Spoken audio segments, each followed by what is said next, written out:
आदर्श व्याख्यान। आदर्श व्याख्यान, जैसा कि आप इसके टॉपिक से ही समझ रहे हैं कि एक लेक्चर, चाहे वो शिक्षक को, प्रशिक्षक को, किसी को भी जब तैयार करने की बात आती है तो उसका एक अपना तरीका होता है, अपना एक पैटर्न होता है। इसीलिए ये जो क्लास है इसको हमने आइडियल लेक्चर एक टॉपिक के तहत लेने की कोशिश की है, ताकि आप ये समझ सकें कि एक आदर्श तरीका क्या होगा जब आप सब क्लास में जाएंगे। नॉर्मली बहुत से ऐसे लोग हैं जिनको क्लास पढ़ाने में कोई दिक्कत नहीं होती।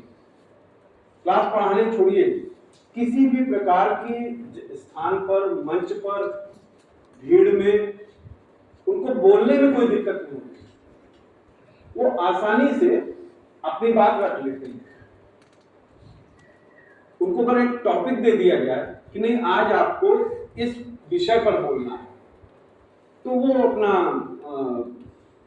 आसानी से आके बोल लेते। लेकिन चूंकि आपकी नेचर ऑफ जॉब, आपका जो काम कार्य क्षेत्र है, उसके तहत टीचिंग, अध्यापन करना, शिक्षण कार्य करना, ये बहुत कठिन अगर नहीं है तो बहुत आसान भी नहीं है।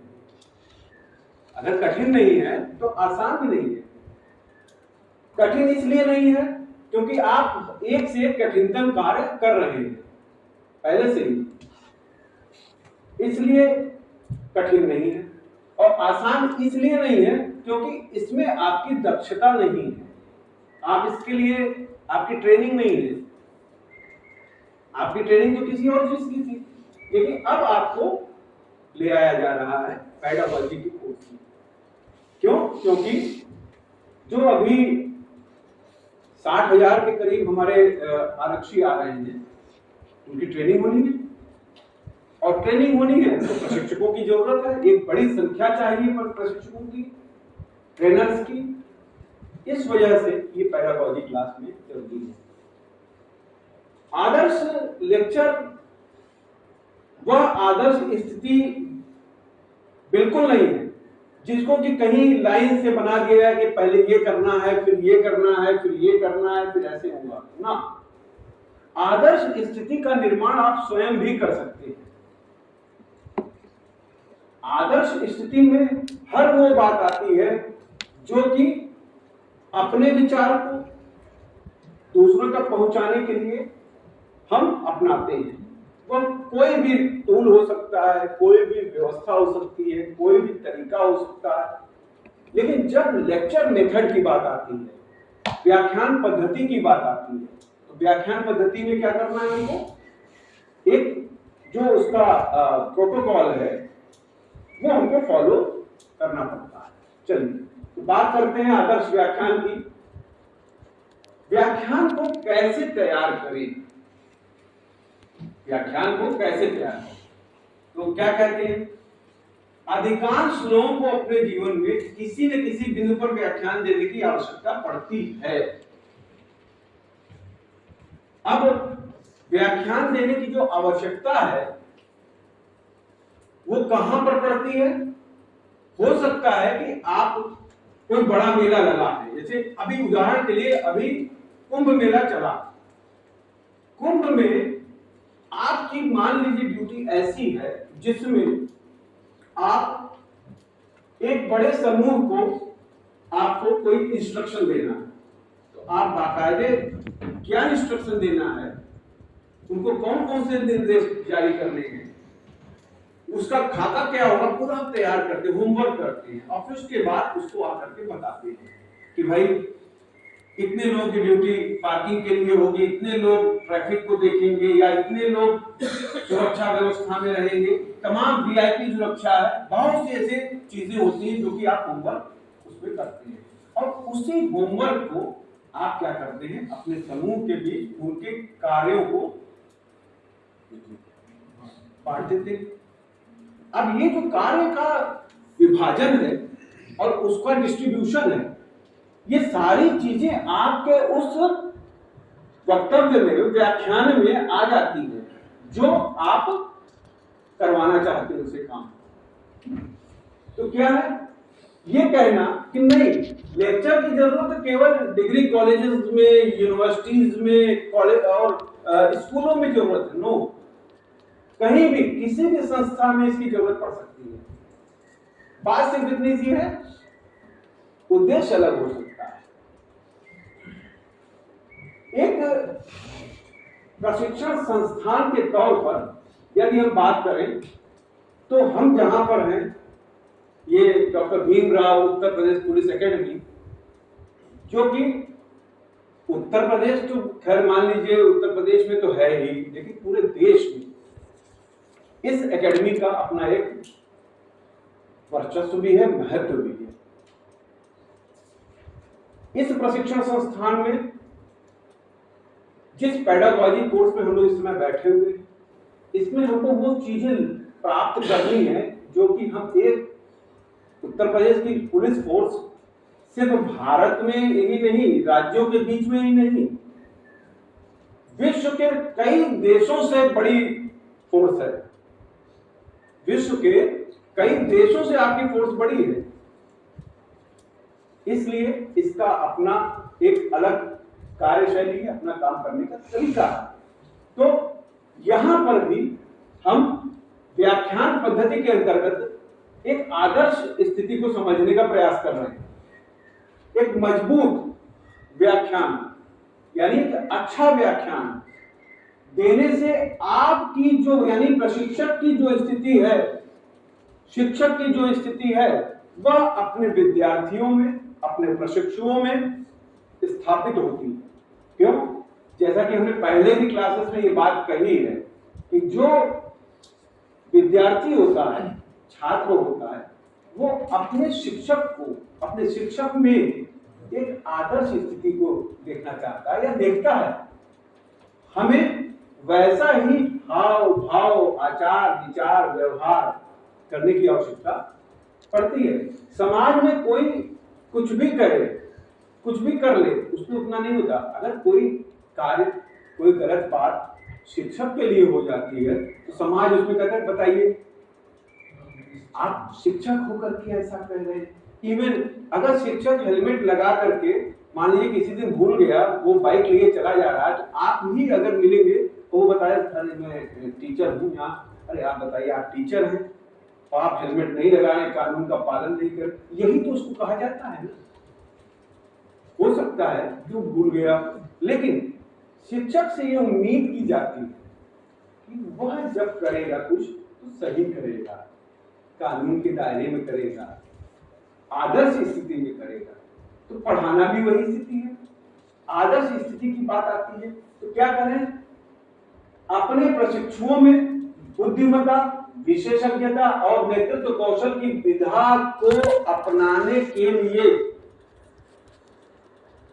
वह ऐसा व्याख्यान देता है कि यह जो बुद्धिमत्ता है, विचार है, ये सारा चीज उस विद्यार्थी के, प्रशिक्षु के मन मस्तिष्क में जन्म ले, उसका अवतरण हो, वह इस लायक बने कि वह समाज में जाकर के अपना जो भी उसको कार्य दिया जाए उसको आसानी से कर सके। ये उद्देश्य है। और आपका क्या उद्देश्य है कि आपके व्याख्यान का सामान्य उद्देश्य क्या होगा कि आपके विद्यार्थियों, प्रशिक्षुओं में किसी ऐसी जानकारी देनी है, कोई ऐसी जानकारी चीज के बारे में बताना है जो उसको या तो पहले से मालूम है या उसको मालूम नहीं है। दोनों कंडीशन है। या तो वो नहीं जानता और आपको बताना है, या तो वो पहले से जानता तो है लेकिन उसका अप्लाइड फॉर्म नहीं जानता। वो हो सकता है कि थ्योरेटिकली यानी सैद्धांतिक तौर पर उसको ये चीज पता हो, लेकिन ये भी हो सकता है कि उसका जो अप्लाइड फॉर्म है उसकी नॉलेज उसको ना हो। अब आपकी ये जिम्मेदारी है कि यदि प्रशिक्षु या विद्यार्थी जान रहा है उसके जानकारी का स्तर आप पता कर लें, वो कितना जानता है या नहीं जानता, तो क्या क्या नहीं जानता, क्या वो उस शीर्षक को, उस विषय को जिसको कि आप बता रहे हैं उस पर एकदम अनभिज्ञ है या उसको थोड़ी बहुत जानकारी है। अक्सर आपने देखा होगा जब हम कक्षा में आते हैं या क्लास में हम लोग जब आते हैं तो हम क्या करते हैं, कोई टॉपिक लेते हैं और टॉपिक के बाद लेने के बाद बताते हैं आज ये टॉपिक पढ़ाया जाना है। इस पर्टिकुलर टॉपिक पर या शीर्षक पर या विषय पर हम पहले आपके बीच में एक प्रश्न छोड़ते हैं, देखें कि कितना थोड़ा बहुत जानकारी है आपको। और जब हम ये आश्वस्त हो जाते हैं, हम का मतलब शिक्षक ये आश्वस्त हो जाता है कि हाँ कुछ लोग ऐसे हैं जो इसको जानते हैं, कुछ लोग ऐसे नहीं जानते। इससे आपको एक अंदाजा मिल जाता है क्लास का कि आपको कहां से शुरू करना है। तो आप इस उद्देश्य पर अधिक गहराई से विचार कर सकते हैं कि उनको किस स्तर पे चल करके हमको पढ़ाना है। इसके अलावा ये भी देखना जरूरी है कि हम उनको किस उद्देश्य के लिए पढ़ा रहे हैं।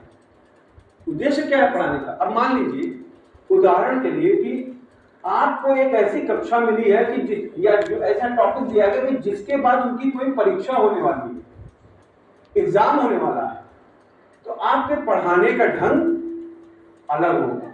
लेकिन अगर आपको ये पता चले नहीं ये जो क्लास है या ये जो विषय है जिसको कि पढ़ाया जाना है, इस विषय पर हमको सिर्फ उनको जानकारी देनी है, उनकी कोई परीक्षा इसके बाद नहीं होगी, एक सामान्य सूचनार्थ या कोई जानकारी के लिए हमको ये चीज बता रहे हैं। जैसे आप किसी थाने पे ही खड़े हैं, वहां कोई उस थाना अंतर्गत कोई मेला लगने वाला है, अब आप अपने लोगों को बता रहे हैं कि भाई देखिए वहां पर भीड़ इकट्ठा होगी। भीड़ किस तरीके की है? भीड़ का अपना एक तरीका होता है।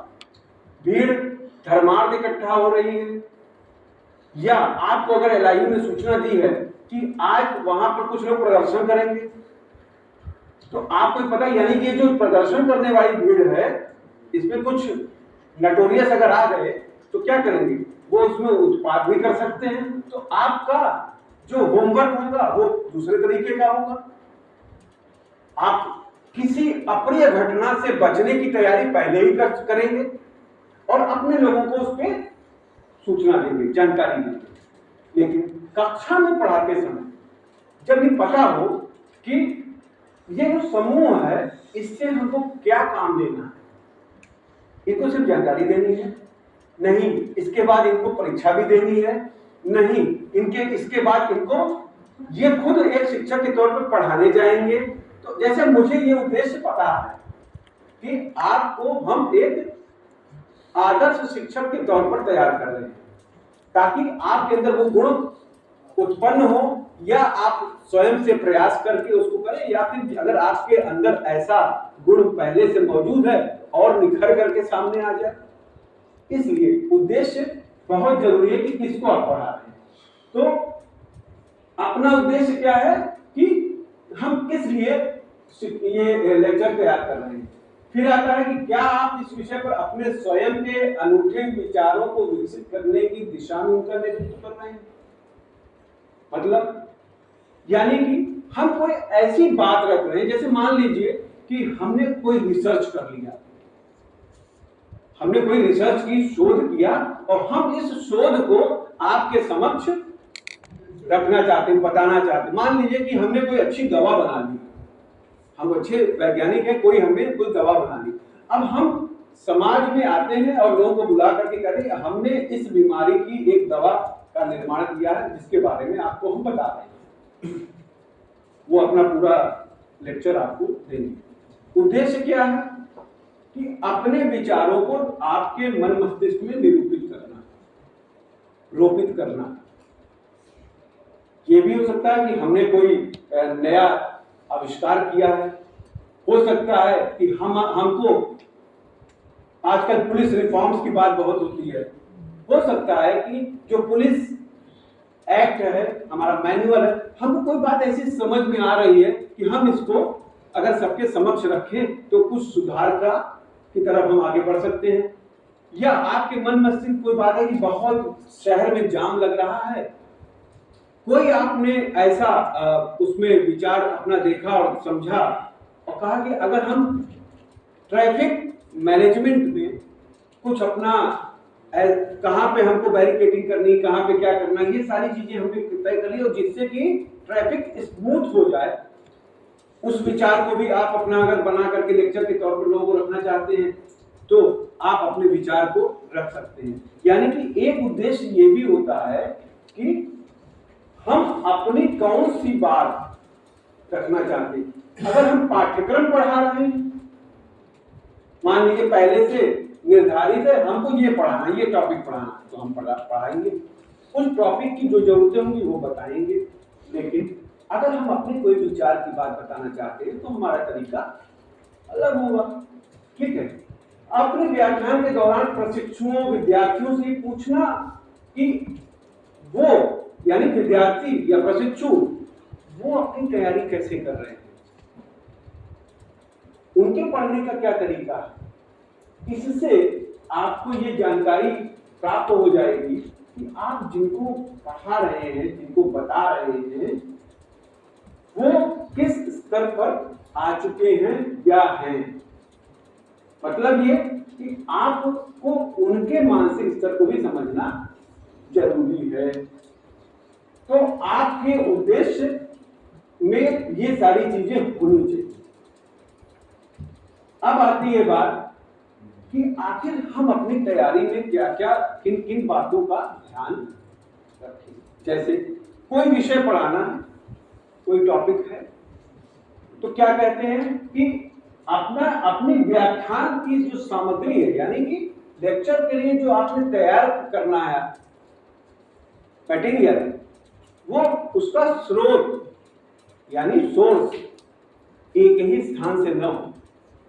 उदाहरण के लिए मान लीजिए कि आप कोई ऐसा टॉपिक पढ़ा रहे हैं जो जैसे आजकल तो चलिए एक फेमस टॉपिक है साइबर क्राइम को लेकर के, तो साइबर क्राइम पर तमाम व्याख्यान लोगों ने दिए। अगर यहां पर ये ध्यान दीजिए कि आपको साइबर क्राइम पढ़ाना है तो साइबर क्राइम का जो कंसेप्चुअल पार्ट है, वो उसका जो और व्यवहारिक बातें हैं, प्रैक्टिकल बातें हैं उसकी, वो ये सारी की सारी चीजें आप अलग अलग स्रोतों से जरूर देख लें। मान लीजिए कि आपने साइबर क्राइम को बताना है तो आप एक काम ये कर सकते हैं कि साइबर क्राइम समस्या और समाधान, तो समस्याएं क्या क्या आती हैं, समाधान क्या क्या हो सकते हैं। तो साइबर क्राइम में आपको चाहिए ऑस्ट्रेलिया क्या कर रहा है, जापान में क्या स्थिति है, अमेरिका में क्या स्थिति, वहां की पुलिस, ब्रिटेन की पुलिस, स्कॉटलैंड यार्ड पुलिस के बारे में आप जानते हैं। आप ये देखिए कि विश्व की अलग अलग देशों की पुलिस साइबर क्राइम को रोकने के लिए कौन कौन से उपकरण उपयोग करती है, क्या क्या उपाय लेती है। जब आप उनको पढ़ेंगे तो देखेंगे कि आपके पास एक ही समस्या के लिए अलग अलग देशों के अलग अलग समाधान नजर आएंगे। ऐसे कंडीशन में आपको फायदा मिलेगा अपना लेक्चर तैयार करने में।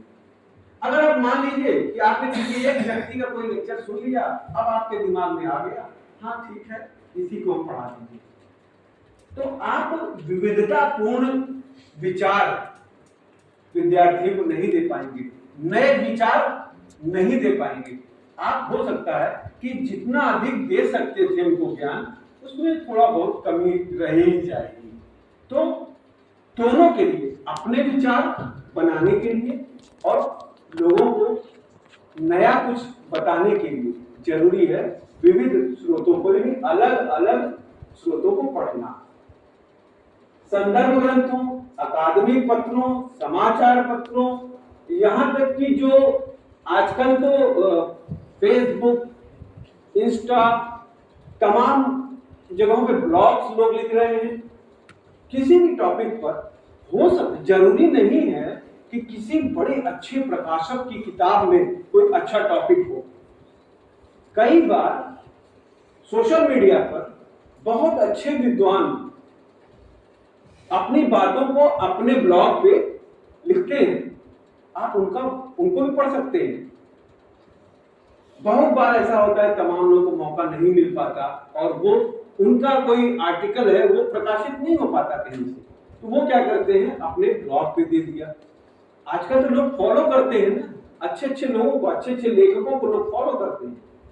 फॉलो इसलिए करते हैं क्योंकि वो क्या लिख रहे हैं, उनको वो कौन सा नया विचार लेकर के आ रहे हैं समाज में, उसको आप फॉलो करते हैं, देखते हैं, उससे कुछ सीखने का प्रयास करते हैं। तो संदर्भ ग्रंथों, अकादमिक पत्रों, समाचार स्रोतों के साथ साथ आप सोशल मीडिया का भी उपयोग कर सकते हैं नई नई जानकारियों को लेने के लिए, ताकि उन सभी नई जानकारियों को एकत्रित करके उनको आप उस पर विचार करें और फिर विचार करके एक अच्छा लेक्चर तैयार करके आप अपने प्रशिक्षुओं को या अपने विद्यार्थियों को दे सकें। विविध स्रोत यानी कि जो अलग अलग स्रोत हैं, ये विषय वस्तु की अधिक व्यापक समझ प्रदान करते हैं। कोई एक आदमी कोई चीज लिखता है, कोई एक इतिहासकार इतिहास की कोई बात लिख देता है और वो क्या होता है, टाइट हो जाती है, क्योंकि जो विचार है ना, इंसान क्या है, इंसान बायस्ड हो जाता है बहुत जल्दी। लेखक भी बायस्ड, इतिहासकार भी बायस्ड है। चलिए बात करते हैं अगर बायस्डनेस की, तो आप सोचिए हर्षवर्धन की मृत्यु कब हुई, कोई बता सकता है देश में, भारत में? 646 AD। यस, सन 646 ईस्वी में हर्षवर्धन की मृत्यु। ऐसा माना जाता है कि हर्षवर्धन वो अंतिम सम्राट थे या राजा थे इस उत्तर क्षेत्र में, जिनके बाद जो पूरा का पूरा क्षेत्र है उसमें कोई बड़ा नाम उभर करके नहीं आता। और कब तक? जब तक कि पृथ्वीराज चौहान का नाम इतिहासकारों ने नहीं दिया। 646 ईस्वी से लेकर के और पृथ्वीराज चौहान का बारा 1100 में, उसके बीच का जो इतिहास है वो लगभग चुप है, ज्यादा उसमें कुछ आपको नहीं दिख रहा है। महमूद गजनवी के आक्रमण और तमाम बाहर से आने वाली जो शक्तियां हैं जो भारत में आक्रमण कर रही हैं, उनके बारे में क्या कहा जाता है कि जब इतिहास आप पढ़े होंगे किताबों में, तो उसमें क्या आता है, 646 के बाद का जो 200-300 साल का काल है, उसमें क्या आ रहा है कि और भारत में छोटे छोटे राज्यों में भारत का पूरा जो राजपूताना है ये विभाजित था और ये बाहरी आक्रमण होते रहे, राजपूत राजा आपस में लड़ते रहे और तमाम बातें आपको एक पैराग्राफ में पूरा इतने लंबा इतिहास खत्म हो जाता है। फिर शुरू कहां से होता है, तराइन के संग्राम से ठीक से शुरू होता है। उसके बाद आ जाता है दिल्ली सल्तनत, फिर पूरा अलाउद्दीन खिलजी, बलबन, रजिया सुल्तान, ये सारी चीजें चलती रहती हैं उसमें। फिर आता है मुगल काल। मतलब ये कि जो इतिहासकार हैं वो बायस्ड भी हो सकते हैं किसी चीज को लेकर के, लेकिन एक शिक्षक को जब वो क्लास में पढ़ा रहा है तो उसको विविध स्रोत इसलिए पढ़ना जरूरी है, क्यों? क्योंकि उसको बायस्ड नहीं होना है। टीचर कभी बायस्ड नहीं होता, तो क्या विविध स्रोत आपको विषय वस्तु की अधिक व्यापक समझ प्रदान करते हैं। अगर आप एक किताब पढ़ करके आप सोच रहे हैं कि ये टॉपिक आप समझ लिए और जाकर के आप पढ़ा देंगे, तो वो ठीक नहीं है। क्यों? आपके लिए भी ठीक नहीं है और आपके विद्यार्थियों के लिए, प्रशिक्षुओं के लिए भी ठीक नहीं है। एक टॉपिक पर कम से कम 2-3 किताबें, 4 किताबें आप जरूर देखिए। किताबों का भी अपना स्वरूप होता है। कुछ किताबें संदर्भ ग्रंथ होती हैं, जिनको रेफरेंस बुक्स बोलते हैं, और कुछ किताबें टेक्स्ट बुक होती है, टेक्स्ट बुक जो होती है वो स्कूलों में चला करती है, डिग्री कॉलेजेस में भी है। टेक्स्ट बुक वो होती है जो कि सिलेबस जो होता है उसके अकॉर्डिंग लिखी जाती है, जबकि संदर्भ ग्रंथ जो होते हैं, संदर्भ पुस्तकें जो हैं, वो एक रिसर्च के बाद लिखी जाती है, उसमें कोई न कोई टॉपिक पे स्पेशल होती है। तो उन संदर्भ ग्रंथों को भी पढ़ने का प्रयास किया जाना चाहिए। इसके अलावा स्रोतों में आपके समाचार पत्र हैं, मैगजीन्स हैं, तमाम ऑनलाइन मैगजीन्स हैं, वो भी आती हैं। तो अगर आप अलग अलग स्रोतों का उपयोग करते हैं तो आपके विद्यार्थियों के लिए, आपके प्रशिक्षुओं के लिए क्या है, अधिक से अधिक वो आप जो है लोकाचार की बात होती थी, आप उनके अंदर बढ़िया प्रैक्टिकल बात ले आ सकते हैं। किसी एक टॉपिक पर भी कई लोगों के विचारों को देने से आपके अपना ज्ञान भी बढ़ता है, और फिर आप कोई नई बात अगर बताते हैं तो वह ज्यादा समझ में आने लगती है। उन विद्वानों के दृष्टिकोण को प्रस्तुत करना अच्छा है जो एक दूसरे से संघर्ष करते हैं, यानी कि दो अलग अलग विचारधाराओं के लोगों को पढ़ने की जरूरत है। यहाँ पर जो इस पॉइंट का मतलब है कि ऐसा नहीं है कि एक उदाहरण के लिए चलिए बात करते हैं कि समाज में जो आ रही विकृतियां हैं, अगर आप मान लीजिए उस पर कोई एक सिंपली लेक्चर आपको मौका मिल गया देने का, तो आप कैसे देंगे? आप अलग अलग तरह के जो विचार हैं, बहुत से ऐसे विचारक हुए जो पॉलिटिकल थिंकर्स हैं, साम्यवादी विचार के हैं, कुछ लोग समाजवादी हैं, कुछ लोग अलग विचार के हैं। इवन आज की तारीख में ऐसा कहा जाता है कि जब भी विचारकों की बात आती है या विचारों की बात आती है, कहते हैं समाज जो है दो वर्गों में बटा था। क्या? एक दक्षिणपंथी विचारधारा और दूसरी वामपंथी विचारधारा। ठीक, अब इस विचारधारा को अगर आप कोई सही चीज किसी को बतानी है, तो जब तक आप दोनों पढ़ नहीं लेंगे तब तक आप किसी निष्कर्ष पे आ नहीं पाएंगे। आप कहें नहीं, बिना वामपंथ को पढ़े आप वामपंथ को या तो पक्ष करने लगे या उसका भी विरोध करने लगे, या समाजवाद को बिना पढ़े या दक्षिण पंथ को बिना जाने। ये सारी की सारी चीजें जो है एक शिक्षक के लिए जरूरी है कि वो अलग अलग विचारों को, अलग अलग विचारधाराओं को और अलग अलग विचारधाराओं की जो अलग अलग राइटर्स हैं उनका अध्ययन जरूर करें। इससे आपको अपने विचार के को उत्पन्न कराने में, अपने को विचार को स्थापित करने में सहायता मिलेगी। क्यों? क्योंकि अगर मान लीजिए क्लास में आप बैठे हैं, आप पढ़ा रहे हैं और जो समूह बैठा है, इस समूह में, अच्छा यहाँ ये जानना जरूरी कि प्रत्येक व्यक्ति का अपना एक पॉलिटिकल थिंकिंग होती है। अगर ये कहना कि नहीं कोई पॉलिटिकल थिंकिंग लेस है, उसको है ही नहीं, तो फिर मुझे थोड़ा सा अजीब लगेगा। लेकिन हर व्यक्ति के पास अपना एक विचार होता है वो। लेकिन जब शिक्षक क्लास में पढ़ाता है तो उसको पढ़ाते समय इस बात का ध्यान रखना होता है कि वह कक्षा में बायस्ड नजर ना आए, कि वह किस विचार का है, उसका अपना जो विचार है वो ओवरलैप न हो जाए। इसलिए जरूरी है आपको अलग अलग विचारों को पढ़ना। क्यों? क्योंकि आप वहां पर एक आदर्श स्थिति प्रस्तुत करने की कोशिश कर रहे हैं। आदर्श आप तब तक नहीं रह जाएंगे अगर आपका जो झुकाव किसी एक तरफ हो गया, तो ये आदर्श स्थिति नहीं होगी। तो क्या कहते हैं कि आप जब आलोचनात्मक दृष्टिकोणों से जब आपकी जानकारी रहेगी तो आपका जो दृष्टिकोण है वह व्यापक हो जाएगा, और जो प्रशिक्षु है, विद्यार्थी है, उसके मन मस्तिष्क में भी आपके द्वारा बताई गई बातों के बाद कुछ न कुछ विचार उत्पन्न होगा। हो सकता है कि वह जिस विचार को अब तक बहुत अच्छा मान रहा था, आपके द्वारा दिए गए उदाहरणों से उसको लगे अरे अब तक तो हम गलत जान रहे थे। यह हो सकता है कि जिसको वो गलत मतलब सोच रहा था कि ये गलत है, मिथ है, खराब है, हो सकता है कि आपके बताने के बाद वो उसकी सच्चाई समझ सके और उस पर उसका जो पूर्वाग्रह है वो समाप्त हो जाए और वो उसको ठीक से समझने लगे। ये सारी चीजें जो है आप अपने लेक्चर में ले सकते हैं। अपने स्रोतों पर नजर रखिए, ये बहुत जरूरी पॉइंट है।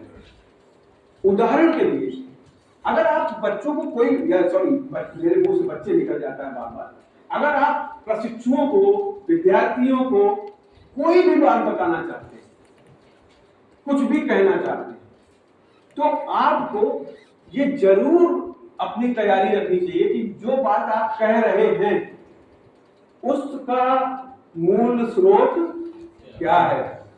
कोई ऐसी बात अपने मुंह से आपको नहीं निकालनी चाहिए जो कि आप उस पर कोई तार्किक बात न रख सके।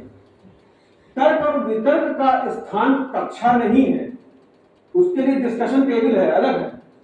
कक्षा में तर्कों की कसौटी पर आपको कसने की बजाय आपको चाहिए कि फैक्ट दें, आप तथ्यात्मक बात करें।